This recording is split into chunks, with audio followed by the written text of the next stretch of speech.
Welcome. You're listening to the IT/OT Insider podcast. I'm your host, David, and we bring you the latest insights in shaping the world of Industry 4.0 and manufacturing. Today I welcome Jan Meskens. Jan is a data consultant with over a decade of experience in the data management domain. He also teaches several courses on AI, data management, and writes a super interesting blog on Medium. I particularly love his sketches he makes about the why, how, and what around data management, AI, and other topics. And that's actually also the reason why I started following Jan in the first place. Jan, very happy to have you here on the podcasts. Thank you for inviting me, David. My pleasure, my pleasure. Jan, today we're going to talk about data. Now, you have experience on the IT side of data management. I'm more from the OT side, so I would say the aim of today is that we try to somehow make the bridge. But maybe before we start, a short introduction from your side about who are you and what have you worked on in the past years? Okay. So actually, my background is in user experience design. I did a PhD in human-computer interaction, and that's because I'm always being interested in how machines and people can work together. Machines in that context were mobile devices, PCs, and so on. How can we make those as usable as possible? And later on, I switched to consultancy and I jumped into the data consultancy world. And there I saw that usability and data, that's something that didn't really exist. Making decisions in data, making conclusions is often done in big Excels, which can only be understood by one person. So all these concepts that I learned before weren't applicable anymore in the data world. And that's something that drives me in every mission that I do. So as a consultant, I worked in different sectors, different assignments, but always from a point of view, how can we make data as usable as possible for the people that should make decisions, should use it in their processes and so on? Because otherwise, it's very difficult to adopt data-driven approaches. Being a consultant is in different roles. In the beginning, it was more hands-on. And then later on, it's more project management, team lead, architect in data projects. And besides that, like you already introduced, I'm also teaching the data field to undergraduate students and also in short trainings. And that's good for me for putting things together. That's always an opportunity to tell a story around what you do and to see the bigger picture. Yeah, it's interesting. It's so many parallels, and of course, also on the shop floor, Microsoft Excel and paper still, I would say, rule the world. um, I think maybe I would say as a first question is, I would love to understand from your point of view why companies start data projects. Who starts them? Why are they started? Who drives data projects? I would say from a business point of view, from an IT point of view, maybe. I mainly see two directions. As always, there's in common cases a bottom-up approach at companies that some business domain or some business team sees an opportunity in leveraging data. Leveraging data can be applying an AI algorithm or an AI tool to simplify a process or to get new value.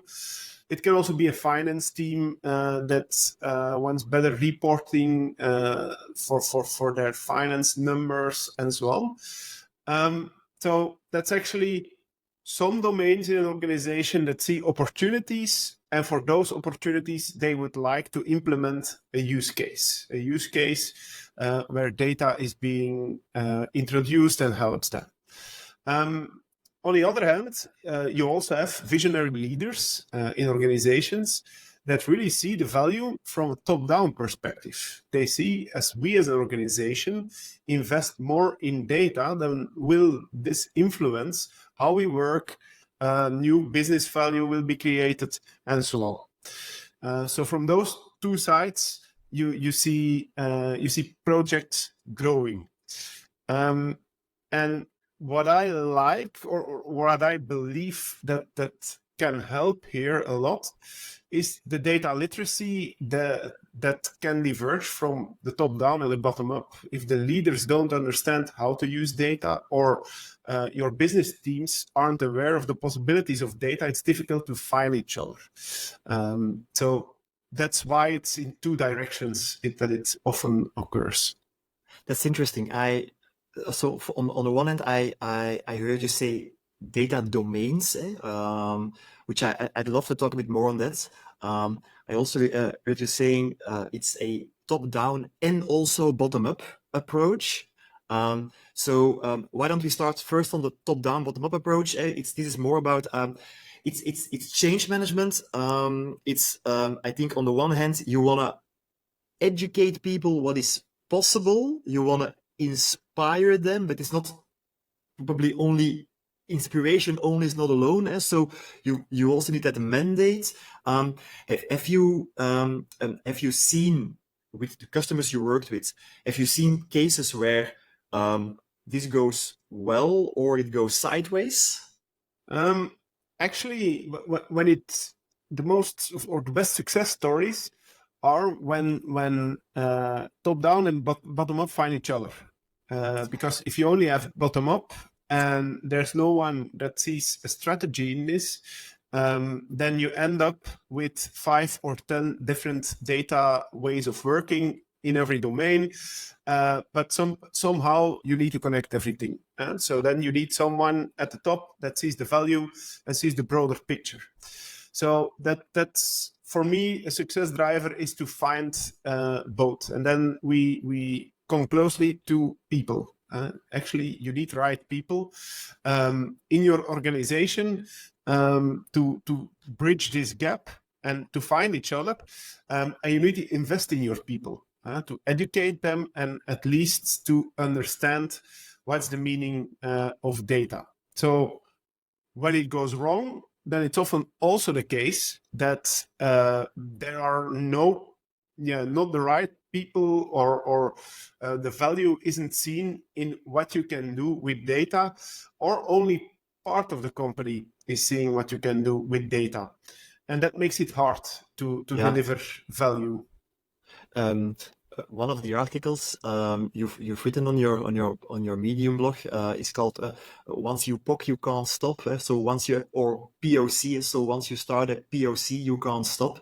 I actually use that phrase quite a lot nowadays in presentations. So thank you for that, and I'm crediting you, Jan. So okay, nice, thank you. I'm crediting you in the presentation. So, but is that?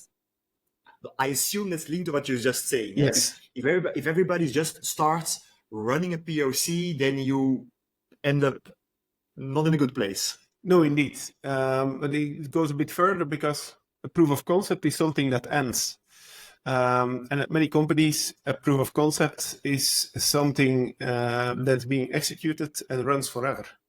And that's why I wrote the article, because at a certain time, as a company, you would like to do something with data, and you have 4 POCs, and you should do something in the POC space, immature tools that are created, each POC by a certain manager or a certain team, and that makes it really hard.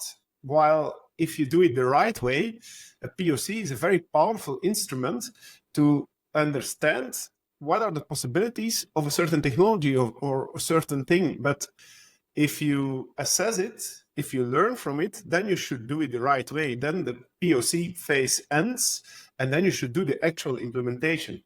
A POC is not the end goal, it's a learning instrument. And it's a learning instrument. That I like that as well. So suppose that you would start a data project, and suppose you would start with a POC first. how would you do that? Would you say like, okay, we're gonna give that a clear? Would you put an end date on it? Would you put, I would say, desired outcomes on it to achieve? How would you design the what happens after Mhm. phase? Yeah, I think in data projects, I often try to find out for an organization what are the most relevant data use cases in your organization right now. Discuss with different businesses in different domains to check what can we do with data and where do we see the most valuable use case. Most valuable means in business value that you can get from it, but also the initial investment that is needed to realize the business case. Those both go hand in hand. And then if we identify those use cases, we pick one. And for those use case, you define the possible outcomes, what you would like to prove with a technology. That you say, okay, we would like to assess with this technology, can we solve the use case or part of the use case? We would like to assess if the people that are going to use what we do with the technology, that they can use it, that it's usable in their processes, and if the process is really simplified, if what is being said around the technology that we use, that it can be used in practice. So those are the most value drivers, and then afterwards you can use the POC, what you learn from it, to define the next steps. You learned typically how complex is it to do the implementation, what you all need to do the real implementation. And those are the value drivers or are the ingredients for creating bigger value drivers in the future. I usually talk about use cases. For a use case, you start with a proof of concept. Proof of concept is something to learn from, but at a bigger scale, on top of your use cases, I talk about initiatives. Because at some point, you need to do things that go wider than only the use case of one team. And then you should start initiatives. But you Yeah, learn which initiatives to take by implementing use cases. that's interesting. If I try to make the parallel to the operational world, the OT world, I think one of the big challenges we have is to really understand that you cannot plan a data project 100% in advance. And because in operations, in manufacturing, that's how we, I would say, are used to build assets.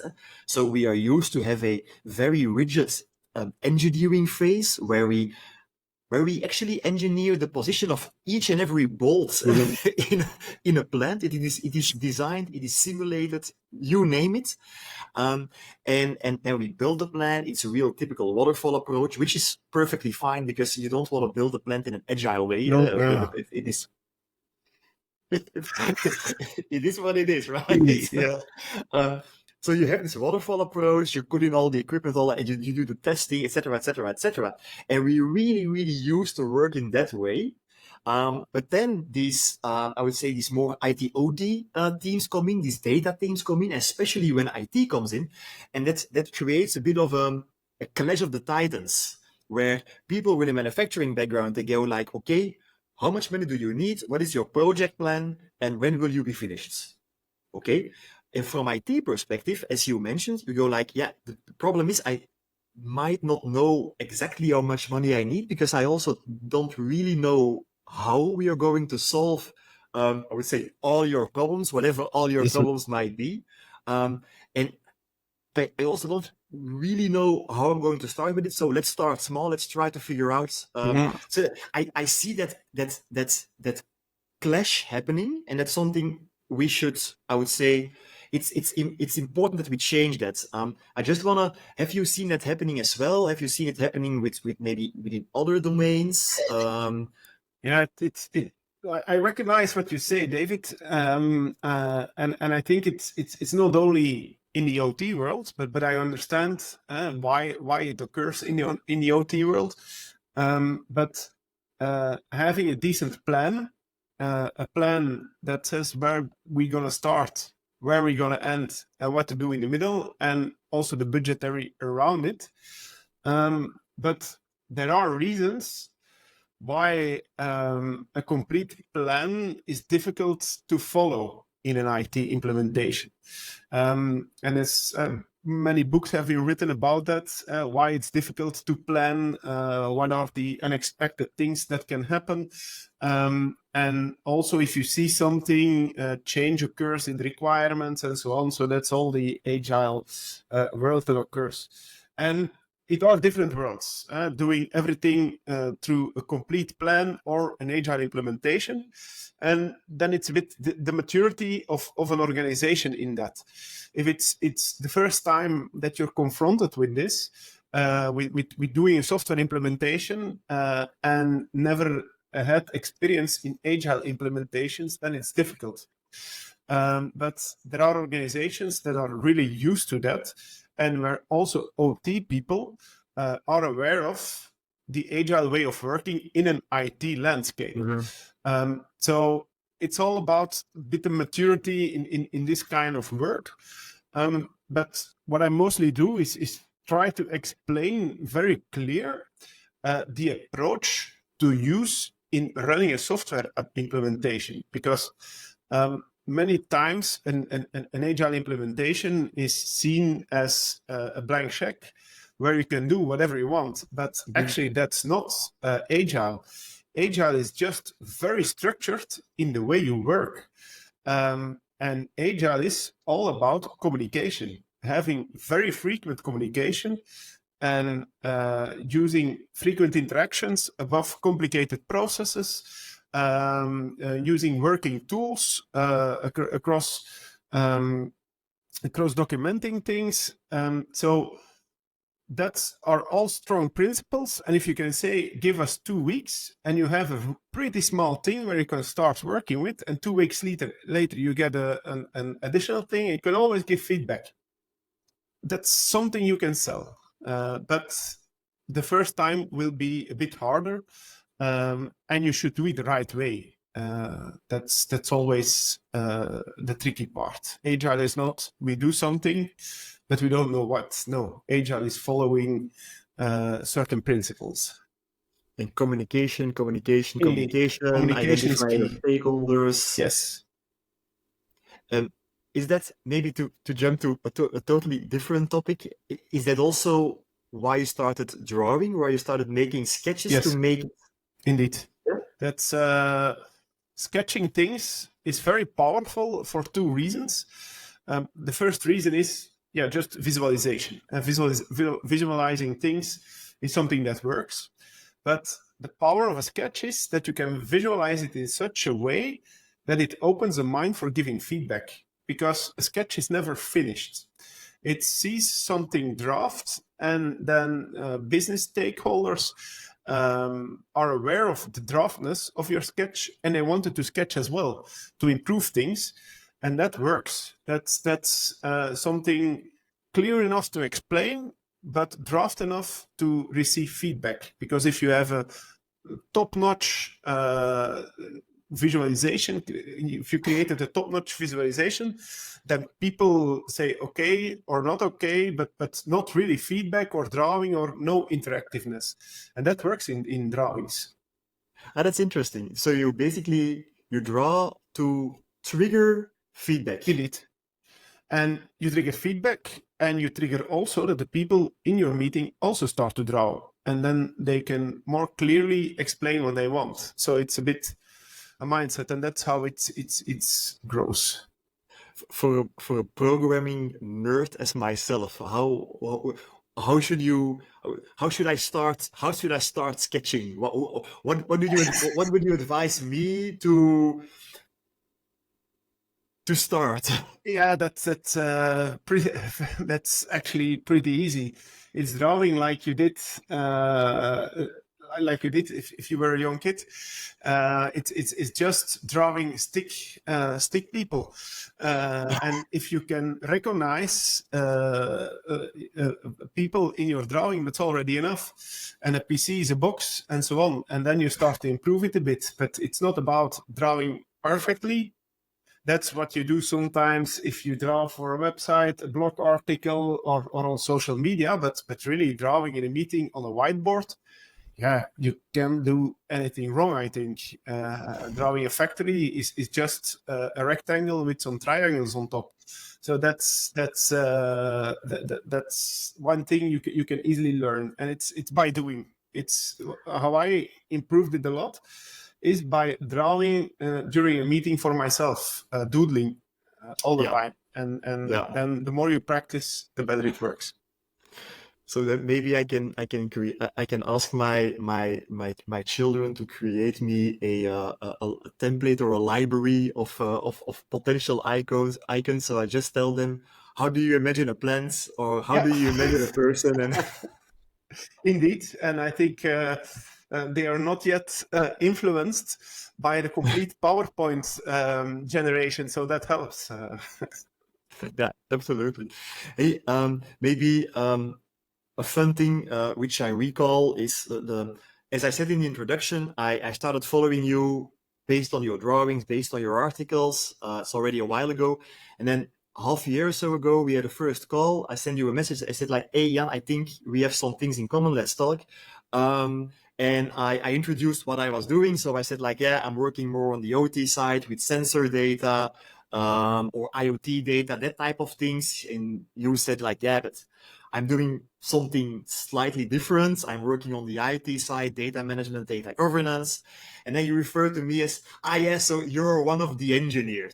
Okay, so in your minds, I'm always wearing a hard hat, but maybe besides a joke, what is an engineer for you? What do they do in your world? And also to refer back to the data domains, how do you see engineers fitting in a certain data domain? Yeah, so maybe it's interesting to start with the last thing you said, the domains. So because I remember our first conversation, and I was already thinking about the different buckets of people I'm working with, and that's why I compared you with the engineering bucket. But actually, those buckets are the domains I'm talking about. And a domain is a certain business domain, is a group in an organization that is executing certain tasks, is doing certain work. And if you see it a bit broader, they are using a typical type of data for doing their work. For example, you have a finance domain, people that are doing a lot of things for finance calculations. You can also have a domain for marketing and so on. And that's why I initially thought, okay, we have OT, we have engineers, and that's potentially also a kind of domain. And you can see it in two ways. You can see the engineers as a complete separate domain, but I'm convinced that they contribute to many other domains, because engineers are partially responsible for things that happen with machines, things that happen with sensors, measuring things, certain processes, doing analysis on top of those processes. But the outcome of this is being used everywhere in your organization. Because if engineers have a good analysis of their machine data, that can be the source of doing a good financial calculation about what can you do with your machines in the coming years and so on. So what I said half a year ago was an engineering domain, and now I think they might be part of their own domain and other domains as well. And what makes up an engineer then for me? Engineers have typical kind of analysis they would like to do.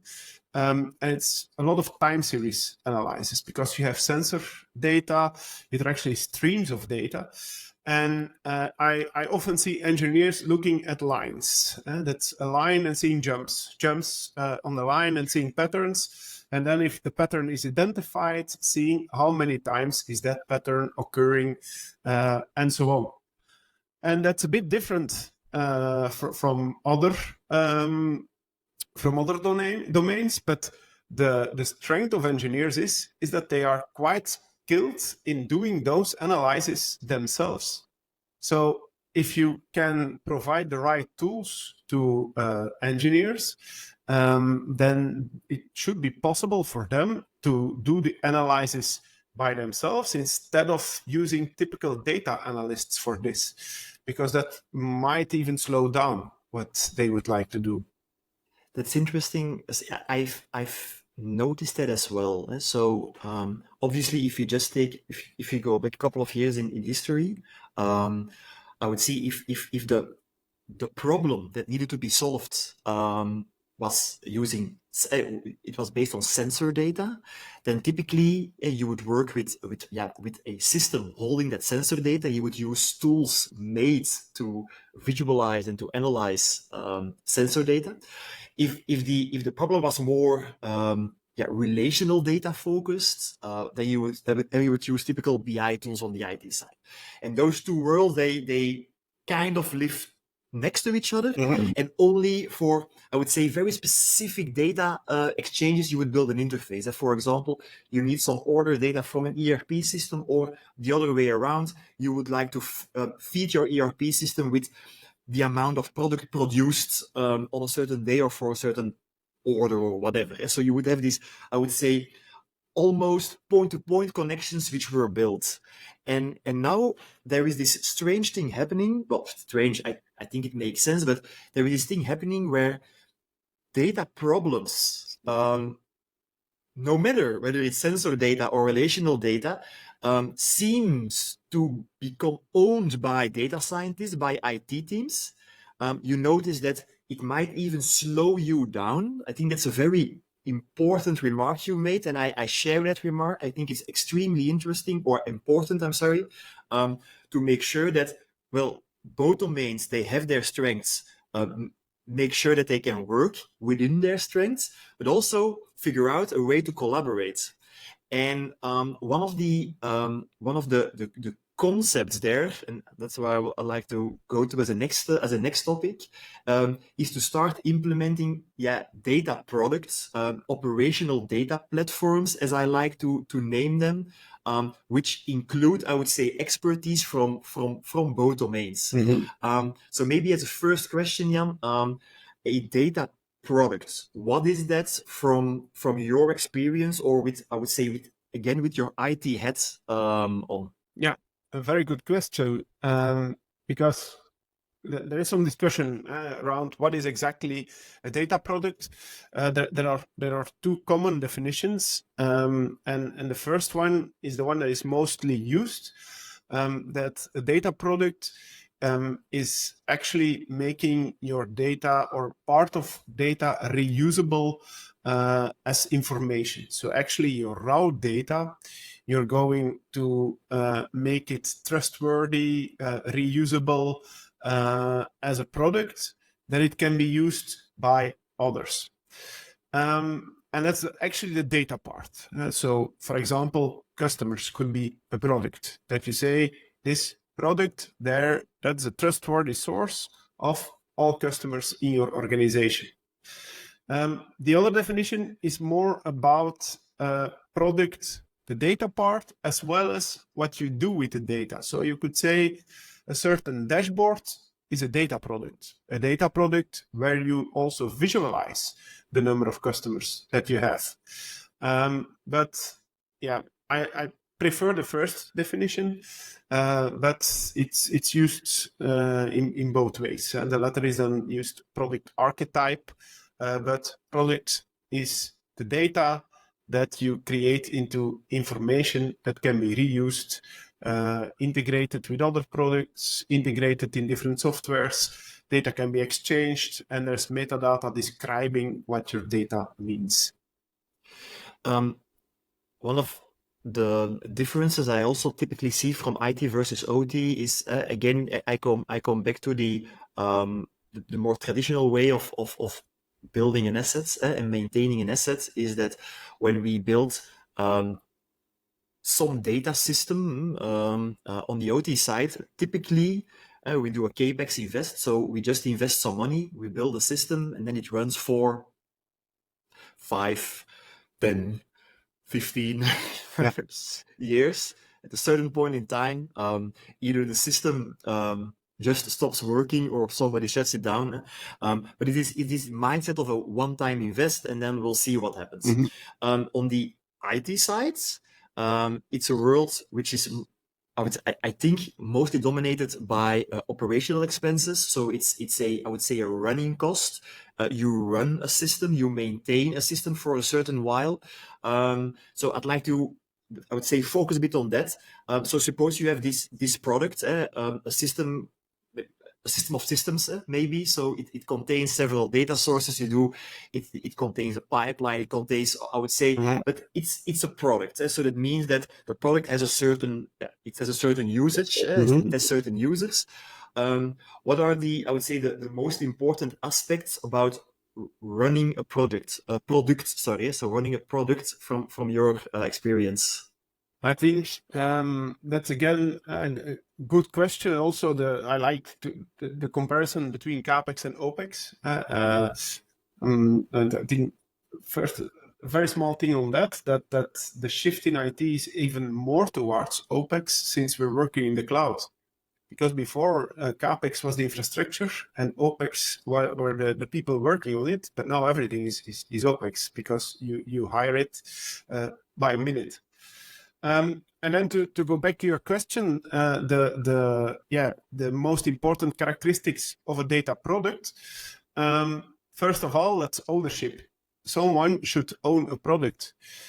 If I go back to my example of customers, someone is responsible for the customer product to shape it. At some point, if we have a new type of customers or if we have new important information of customers, someone should take the decision to extend the products that the rest of the organization can rely on that. So ownership is where it starts. If you don't take ownership of your data products, then at a certain moment they will stop working or become irrelevant.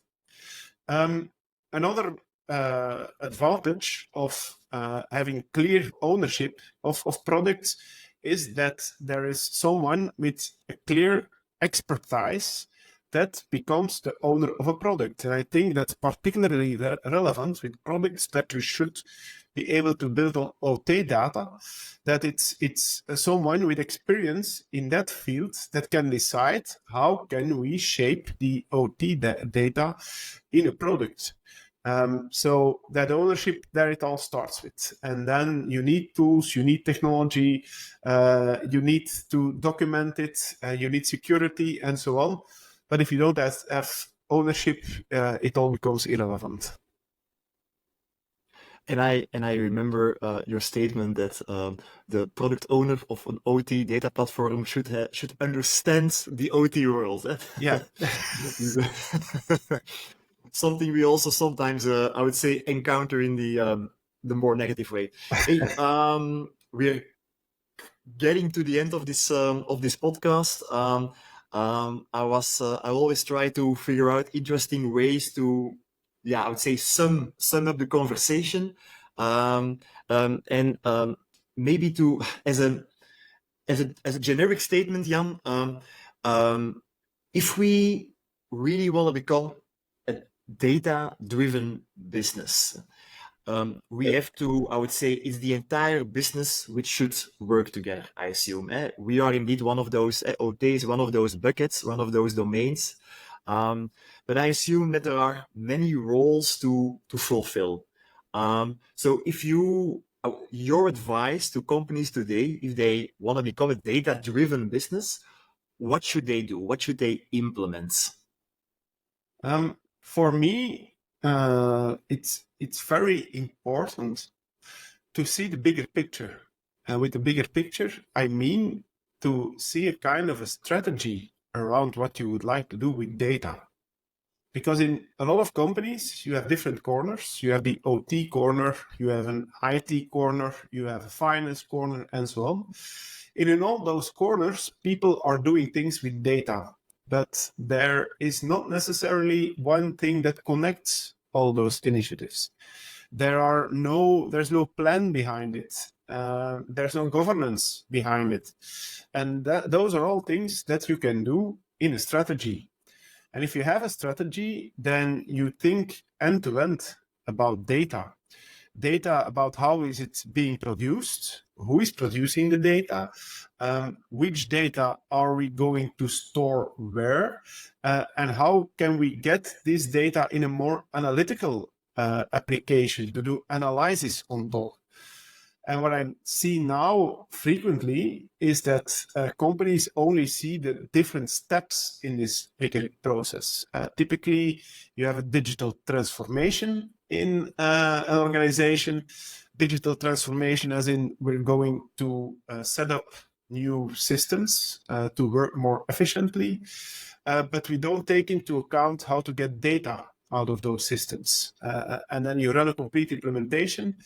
And at the end, you should be able to report on that. But if there's no way to build an interface on top of the systems that you just built, then you bought the wrong system.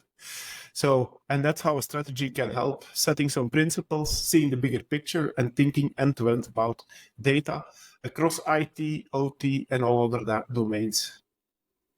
Yeah, as a final question, you actually I see you. Well, I assume you like to read books. For the ones who are watching this podcast, there is a bookshelf behind you. I assume it's a physical one, not a virtual one. It's a physical one. I can touch them. Yes. So I have a couple of books here behind myself as well. So I'd love to know from you. What are the books you would recommend our audience? What are your 2 or 3 book tips you like to give to us? A very interesting question, David. I have 2 books in mind. The first one is actually a bit broader than only the data field, but it's such a nice book about running projects, what can go wrong, and to learn from, and that's the Phoenix Project. Actually, it's not a very recent book, but I started to read it only 2 years ago, and it was really an eye-opener. And while reading it, I could put faces of former colleagues on a lot of people in the book. So it's really, yeah, you should read it to understand it. And if I talk to people about a book of an IT project that fails, that seems to be strange, but it's really funny to read it. I don't know if you ever read it, David. Yeah, I'm so happy that you mentioned it. I not only myself but also Willem really live and breathe that book. I love it. I had exactly the same experience. I was reading it. I think just already in the first chapter, I envisioned projects where I was like, yes, I had that as well. It's even, I have to say, it's when I read it, I can't remember how long ago, 4 or 5 years ago, I guess, for the first time. It triggered me to start thinking about organizational aspects. I would even dare to say that the Phoenix Project is the basis, the foundation of everything we started to do around IT/OT convergence. So for me, it's an extremely good book. So thanks for pointing that out. So that's the first one. Then the second one is more data specific, and that's data management at scale from Piet Hans Streyholt, who's working at Microsoft. And that's actually a real good book to explain everything around data, defining clearly what is data, why should you start with data, which systems exists, what is data governance, and so on. But it's really well written, and that shows how everything connects together. And I think this year, the second edition was the second edition of the book came out. And there's also data mesh included. So also that topic is very well introduced. We now already have a topic for a second topic. For a second podcast, I'm sorry. Data mesh is something we should definitely also talk about. That's a book I didn't know yet, so I'm gonna put that on my to read or to buy list. Obviously, I'm gonna put the book recommendations also in the show notes on whatever platform you're listening or watching to this podcast. And now that you, I would say, because you mentioned the Phoenix project, and this wasn't prepared, so this is just a thought, but I'm gonna organize a small giveaway. So for the ones who actually listened to this point, so to the end of the podcast, the full 40 minutes. If you send me just a message on LinkedIn or via email, david@theitotInsider.com, and tell me about your data project, what went good, what are your learnings, why did it fail, what did you learn from that failure? I'd love to hear from you, and then I'll ask one of my kids to randomly pick one of the submissions, and I'm going to give you a copy of the Phoenix project. I actually did that already a couple of times in my past, and everyone who read the book sent me a message saying like, "Wow, thanks for that copy." Jan, it are busy times for your kids, David. First, they need to draw icons for you, and now they need to select the winner of the book. So I love to delegate some of my work. Jan, thank you for the super interesting talk. Thank you for joining this podcast. Thank you for the invitation, David. Until the next time. Bye-bye. Bye.